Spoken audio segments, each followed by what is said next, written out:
Continuação aqui, as distorções do professor Ferreirinha, né? As suas mentiras sobre o debate aí com ele, com o Jackson Vitor, está sendo refutada. Ele está sendo desmascarado, o especialista em grego, que é aquela especialidade de doutores fundo de quintal, né? Dá uma pausa aqui para mim começar o vídeo. Aí o homem está brabo, cara. Está brabo. Tá tentando reagir, desmistificar que o professor ali do Jackson Vitor está equivocado. Vamos lá, vamos ver, né? O protestantismo é assim, cara. Quando ele é desmascarado, os caras ficam bravos mesmo, pô. Porque Apocalipse 17 é o Satanás, né, mano? Perseguindo os marianos, descendentes da mulher, né? Né? Agora, eu falo para nós, enquanto católicos, porque é um conteúdo gerado, um debatente que os protestantes indicaram para esse debate. Então, ele estava sendo também monitorado, conduzido, talvez ali por apologistas protestantes. Não estava sendo monitorado, não estava sendo conduzido, e se estivesse seria uma honra. E o senhor mentiu aqui quando o senhor disse que eu fui indicado pelos protestantes. Não, na verdade fui eu que lhe fiz o convite para debater. Então, por favor, seja honesto e pare de mentir. Então, verdade, como você vai chegar até o Jackson Vitor? Foi indicação. É simples, pô. Não vamos entrar no pessoal, vamos entrar no contexto bíblico, historicamente falando. Certo? Que um debate que você passou vexame, porque você diz nas suas lives aí, como você diz que o Ariel também é despreparado, você foi desmascarado. Agora, você está tentando conjecturar, tentar arrumar e tentar desmistificar que está certo nesse debate que você passou por cima. Não, cara. Quando você cita falas de pai, quando você cita um pai na igreja, você tem que crer o que eles escreveram. Quando você cita, por exemplo, lá, os 10 primeiros papas ali, os historiadores falam, Eusébio de Cesareia, Santo Irineu de Leão, fala. A sucessão da escala, o contexto dá totalmente. Lino sucedeu o primata ali e tal, o sucessor de Sopeiro, Anacleto, e por aí vai, os 10 primeiros papas. Quando você cita esses papas, você acredita em que você está citando? São membros da igreja, não são protestantes, porque vocês nem sonharam em existir. Então, vocês têm que provar o quê? Aqui, ó. Regra de fé é a escritura. Somente a escritura. É o regra de fé. Se eu sou protestante, se eu nego os pais da igreja, por que eu vou usar a fala de pais da igreja? É isso que eu não consigo entender. Se você for pegar toda a live de Lucas Manzoli, Bruno Lima, de João lá, o do discípulo de Lucas, Tiago Dutra, esses caras pegam a fala de pais da igreja. Mas o lema, como diz o reverendo Augusto Condemas, nós só acreditamos, e o pastor Eliseu também, não sei se é o Eliseu Rodrigo ou Elias Soares, sei lá, acreditamos somente a escritura. Regra de fé. Sola gratia, sola Cristo, sola Deus, sola fé, sola escritura. 5 sola. Que eu já tenho um vídeo aí dos 5 solas que eu vou fazer, porque eu tô sem tempo. Amanhã eu tô de folga, vou fazer esses 5 solas aqui, mostrando a visão de Martinho Lutero. E os 5 solas é base católica. O que acontece? A interpretação. Aí que tá o perigo. Certo? Simples entender isso. Mas o pastor aqui tá brabo, cara. Tá brabo. Tá pegando fogo a faísca dele. E, na verdade, nos meus argumentos eu não utilizei nada. Teve um apologista, que foi o Tiago Dutra, que me mandou o livro dele, mas eu não fiz uso do livro do Tiago Dutra. Por que não fiz uso?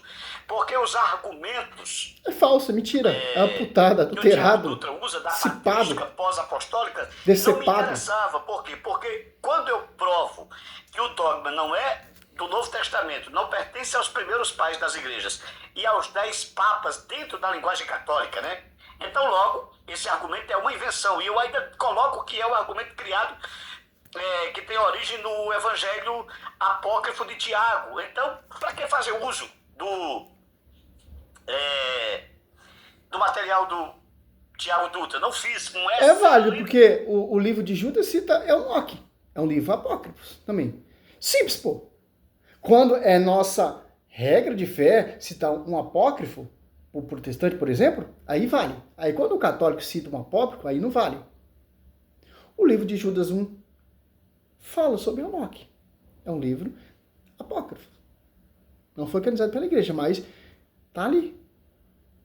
Olha só que interessante. Tem muitas coisas do apócrifo que são muita verdade. Mas o contexto é o quê? Porque os 10 primeiros papas não retrata Maria toda pura. As apóstolos 14 deixa bem claro. Ela está ali junto com os apóstolos. As apóstolos 12 está ali orando junto com os apóstolos. Por que eles vão falar? Porque já era óbvio, convincente, claro, que eles já acreditavam. Não tinha a intenção de falar de Maria. Porque para eles já está claro. Como começou a falar? Quando começa a vir heresias. Uma prova convincente, uma testemunha ocular que conviveu, que levaram para sua casa o discípulo amado, João 19, 26, 27. E tem os seus sucessores. Você acha que eles não conheceram? Você acha que São Lucas, como vai escrever o livro São Lucas, não conheceu a Virgem Maria? Relato convincente. Que o escrito de São Lucas, ali no Lucas 1, Lucas 2, é relato da Virgem Maria. Tradição. Do material do Tiago Dutra, não fiz um excelente material. Sou patrística, excelente. Mas eu não fiz uso, tá? Então não estava monitorado, os argumentos ali foram meus, exclusivamente meus, professor. Tá bom? E detalhe, e argumentos... Eu acho que se você tivesse catado o argumento do Tiago Dutra, você sair melhor nesse debate com o diácono, né? Improvisados, eu criava um pouco, depois criava outro, porque eu não tenho tempo, tá bom? Não tenho tempo.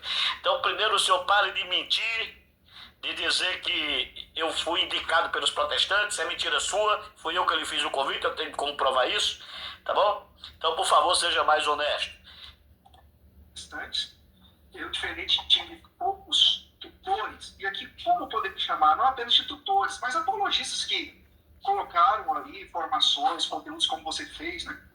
E juntando com aquilo que eu já sabia, me deu aí uma gama de estudos muito boa para fazer, tentando responder o que o professor de grego não conseguiu. Mas o Aranto hoje tem a missão. Ele aqui coloca que muitos protestantes foram tentar responder o que o professor de grego não respondeu. Na verdade, o professor de grego aqui respondeu, e respondeu com muita precisão. Acontece que o senhor e os seus professores nem sabiam do que eu estava falando. Quando o senhor pegou Kerhalitomene, que pega que o participo é uma ação que aconteceu no passado e permanece para sempre, eu expliquei que ali era um particípio que estava... Que autores grego protestante, que eu vi o live, eu sei que eu estou falando, discorda de você. Olha só, o ego do cara está tão... O cara conhece mais católico, conhece mais Bíblia que católico. O cara conhece mais história da igreja que católico. Os caras conhecem mais em grego, mais que São Jerônimo. E os pais primitivos ali. O cara conhece mais que todo mundo. Então, católicos, para de ir para a igreja, que temos um especialista aqui. Sabe mais que Santo Agostinho, sabe mais que São Jerônimo, sabe mais que São Policarpo, sabe mais que Santo Inácio de Antioquia, sabe mais que Tertuliano, sabe mais que Pedro, Paulo, Tiago, João, etc. Que Efésios 3:10, a multidão de sabedoria da igreja não será conhecido pela igreja, mas será conhecido por esses caras. Por quê, cara? Olha só pensar, cara. Só você estudar um pouco, em 1517 vem quem? Lutero. De 1517 atrás, só tinha uma fé, um batismo, um só evangelho, uma só visão. Depois, quando vem o protestantismo, ele escreve a 95 teses, que é contra tudo isso aí, ó. Contra o papado, contra a oração aos mortos, contra as relíquias, a intercessão, o papado, etc. A indulgência ali só foi uma questão, um ponto principal para Martinho Lutero já se revoltar, para se rebelar. Mas ele já desconcordava muita coisa, cara. Só você estudar um pouquinho. Mas o foco não é esse, né? E gerou esses caras. Cada um são próprios Luteros. Esse aqui é um Lutero da vida. Lucas Manzola é outro Lutero. Tiago Dutra, ele é outro Lutero. Olha só que interessante. Através dessa rebeldia, através dessa Apocalipse 2:4, Satanás arrastou a terça parte da estrela do céu, causou divisão na glória. Deus não aceita divisão. Não poupou nem os próprios anjos. Se você pegar 2 Pedro 3:2, meditar todo dia nos falsos profetas, Deus não poupou nem os anjos por causa da sua rebeldia. Divisão. Você acha que Deus vai pôr para divisão? Que o Espírito Santo é um, desceu na sua igreja, sobre ti, Pedro, sobre essa Kefa, edificarei a minha igreja. Eu sou a pedra de ângulo, vocês é a pedra que edificar a minha igreja. Esses 10 primeiros papas, só você estudar. São Lino foi martirizado. Só você estudar, degustar. Vamos estudar a vida do primeiro papa. Foi pregado de ponta cabeça. Vamos ver aqui, ó, olha só. Eu não consigo terminar esse vídeo porque vem muita coisa, cara. O cara fala uma coisa, a gente vamos ver aqui, ó. São Pedro, primeiro aqui, ó. São Pedro, São Lino, olha só. Santo Anacleto, ou Cleto, né? E São Clemente, ó.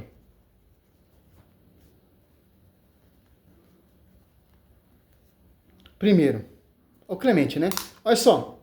São Pedro, Santo Irineu de Leão diz que São Pedro foi pregado de ponta cabeça. Certo? Olha só. Se eu quiser também narrar os primeiros sucessores de São Paulo, também eu consigo encontrar. De discípulo amado, também eu consigo encontrar. Por exemplo, se eu é sucessor de São Mateus, também vamos encontrar. Mas o foco é o quê? Vamos ver, ó. São Pedro sabia que morreu de ponta cabeça.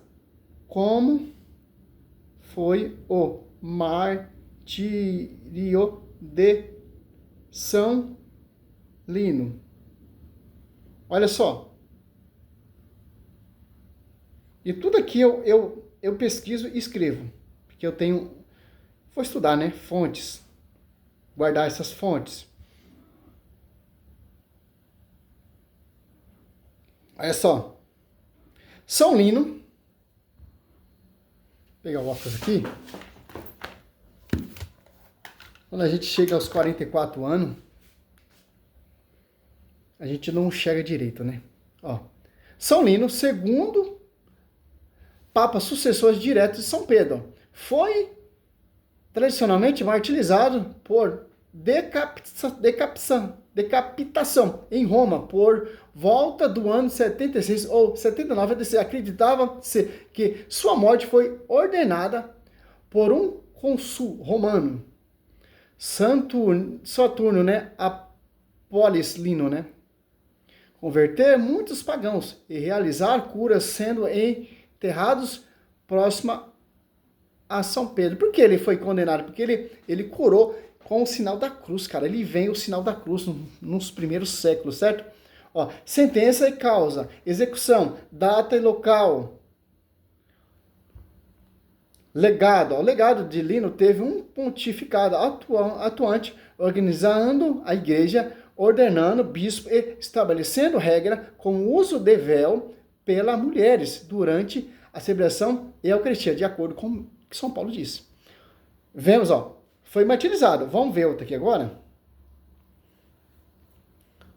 Santo Anaqueto foi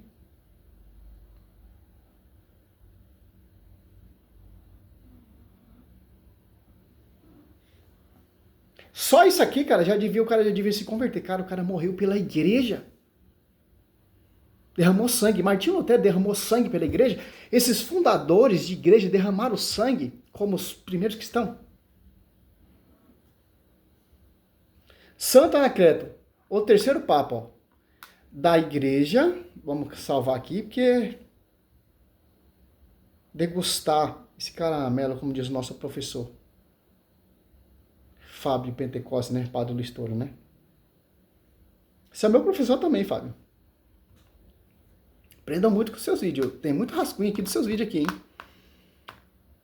Ó, Santo Anacleto, o terceiro papa da Igreja Católica, foi martirizado por volta do ano 88 ADC. Ó. Algumas fontes indicam 92 ADC. Durante a segunda perseguição aos cristãos, iniciando pelo imperador Domiciano, ó, sua festa litúrgica e celebrada em 26 de abril. Ó. Pontificado, governou a igreja de aproximadamente 76 a 88. Ó. Morte. Morreu como mártir e foi sepultado ao lado de São Pedro, na necrópolis do Vaticano. Você for lá no Vaticano agora, você vai ver a tumba onde São Pedro está enterrado, São Lino, Santo Anacleto. Vamos ver que São Clemente agora foi batizado também.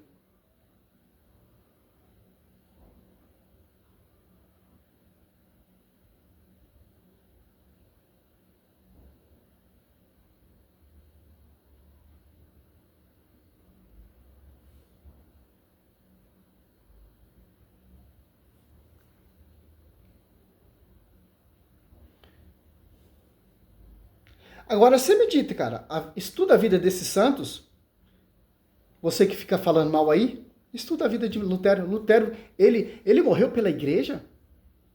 Que causa que o Martinho Lutero morreu? Esses fundadores? Aí o amigo protestante vem falar que a igreja católica se corrompeu?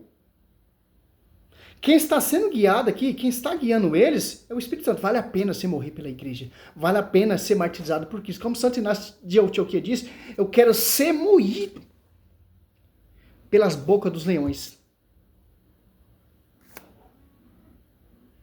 São Clemente, o quarto papa, foi martirizado por volta do ano 101, ADC, século I, cara. Algumas fontes citam ano 100. Certo, ADC? Ele sofreu o martírio na região da Crimeia, Mar Negro, né? No atual território da Ucrânia, Rússia, onde foi exilado pelos imperadores Trajano e atirando ao mar como uma âncora, amarrado ao pescoço. Aí o cara vem falar que os 10 primeiros papas são hereges. Você é herege. Você não tem testemunho nenhum, cara. Cadê o seu testemunho morrendo pela igreja? Uma igreja de fundamento de homens? Que fundamento o Lucas Bonzoli defende? Fundamento de homens. Você quer morrer pela causa de um fundamento de homens ou morrer pelo verdadeiro evangelho que nós temos aqui, a inspiração dos primeiros 10 papas? Muito difícil, né, cara? Aí o cara foi lançado como uma âncora ao mar, cara. Olha o martírio, cara. Olha, data do martírio, ó. 23 de novembro de 101 DC, ó. Conforme, certo? A enciclopédia, né?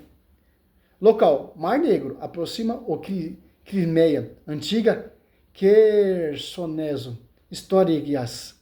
Clemente foi o terceiro sucessor de Pedro e por converter muitos foi condenado a trabalhos forçados, depois executado. Atribuiu. É frequentemente representado como uma âncora e considerado patrono dos marinheiros. Ó. Nota, estas informações refere a São Clemente, primeiro Papa, mártir, século I. Não confundir com São Clemente Maria,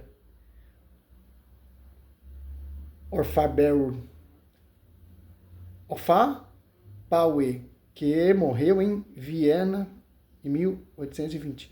Então, cara, aí o cara fica bravo que o Diácono arrumou um cara que sabe mais que ele, que conhece, é um professor, que não tem, em grego, que não tem intenção de disciplinar, de amputar, de separar os contextos gregos, contextos originais.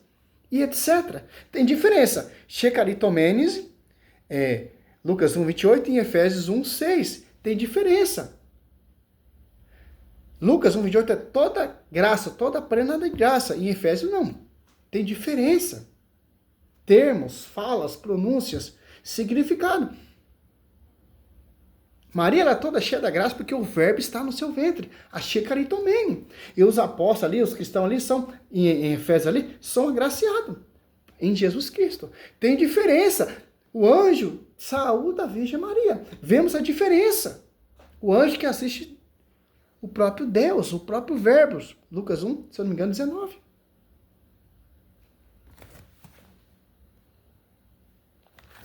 Olha só. Uma coisa, o livro de São Lucas já é uma referência aqui. Todos os dogmas da virgindade da Virgem Maria se retrata, entanto, São Mateus que diz que é virgem, e São Lucas que vai pesquisar fundo ali pela própria Virgem Maria, e São João que conviveu com a Virgem Maria. E vemos escritos de sucessor de São João falando que ela é a nova arca da aliança, etc. E o caro amigo protestante vem distorcer isso. Ah, vai encher linguiça em outro lugar, cara. Aqui, ó. Lucas 1. 19, tá certo? Lucas 1,19. O anjo respondeu-lhe: Eu sou Gabriel, que assisto diante de Deus. Eu fui enviado para trazer essas felizes novas. Entrando o anjo, Lucas 28. Entrando o anjo disse: Ave cheia de graça, o Senhor é contigo. O Shekaritomene. Você pega em Efésios, acho que é 1,6.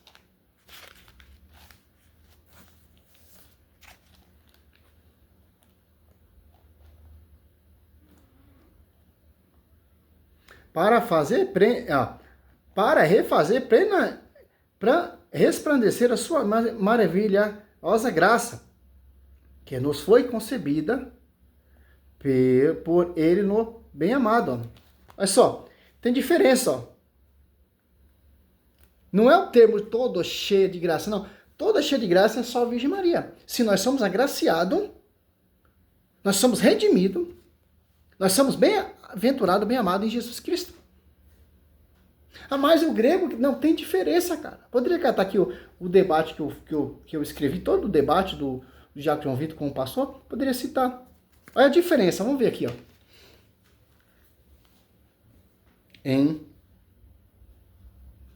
Tem dúvida? Pesquisa. Qual a diferença de Lucas 1 a 1,6.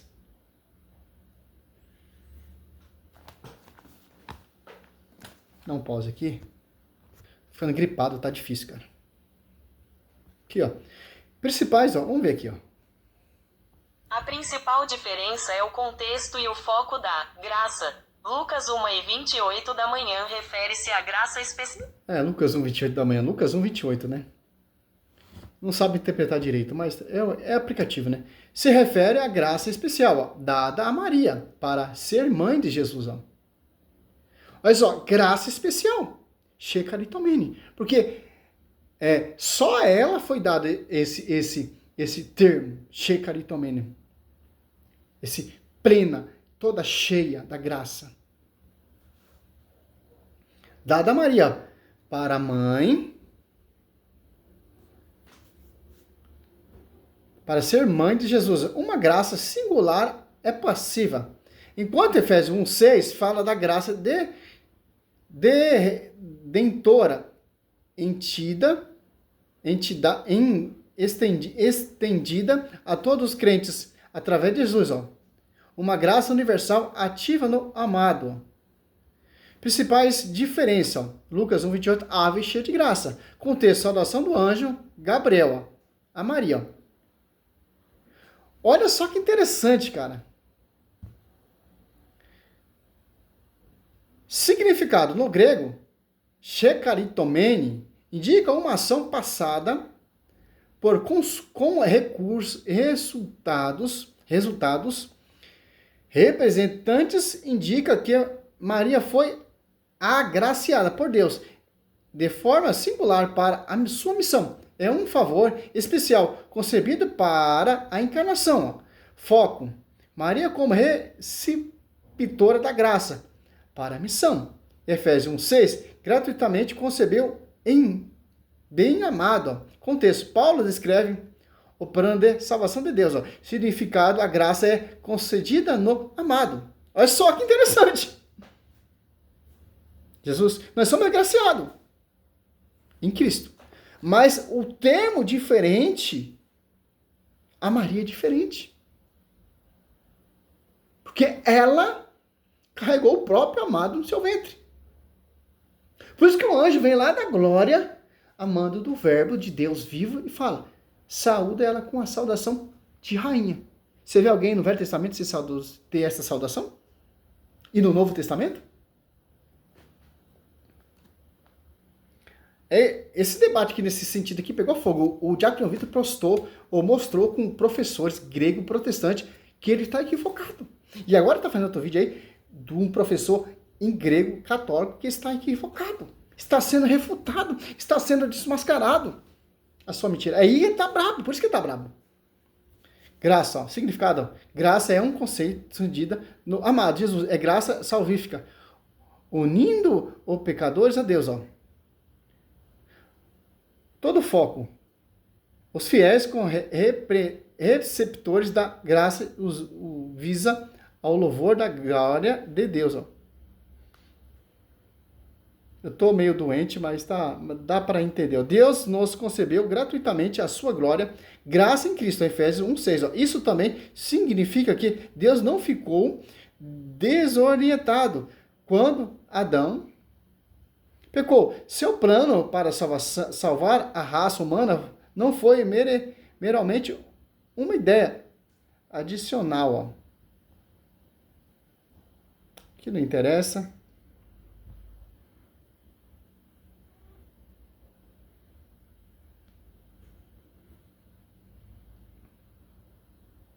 Vamos ver aqui no outro site. Tô no Face não me interessa. Vamos ver aqui. Tem muita coisa aqui, cara. Ó. Efésios.